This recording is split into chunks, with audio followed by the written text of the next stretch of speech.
reduce crime could be broken down in the following manner. There are 3 areas of concern: legal, social, and educational must be reevaluated in order to lower the crime rates. To do this, we would encourage stricter laws and punishments for individuals who break those laws.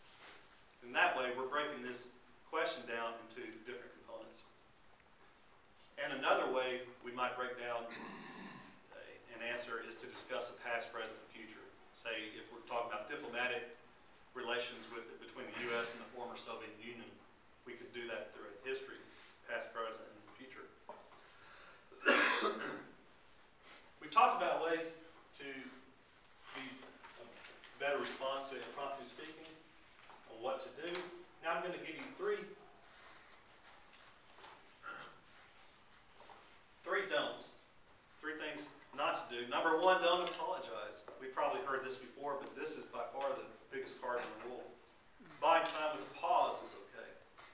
And confirming the question by repeating it will help steady your response. But to open with an apology, it's just setting yourself up for failure. After giving a perfectly good presentation, one speaker ended his speech and almost his career by saying, "Oh, well, that's all I know. I'm sorry I couldn't find anything more to say. Hope I didn't bore you too bad." Don't do that. It's often the case where we're called upon to speak because someone else couldn't show up. If you explain that to your audience is more than happy to cut you a little slack.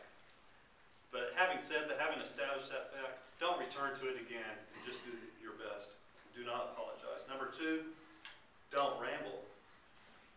It's tempting to do if we're forced to think on our feet. You repeat old statements, you add new points, you backtrack, and on and on and on. But one of the most logical ways to wrap up a talk is to come full circle, restate your original ideas, but be brief, because as the Greek philosopher Dionysius once so wisely said, "Let thy speech be better than silence, or be silent." And number 3, don't invent.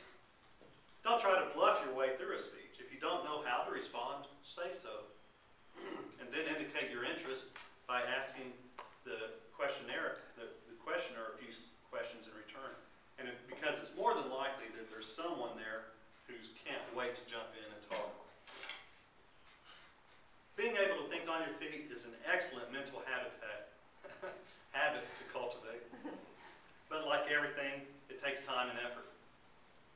Once you understand and practice these basic concepts, you'll find yourself more than ready to accept the challenge of impromptu speaking.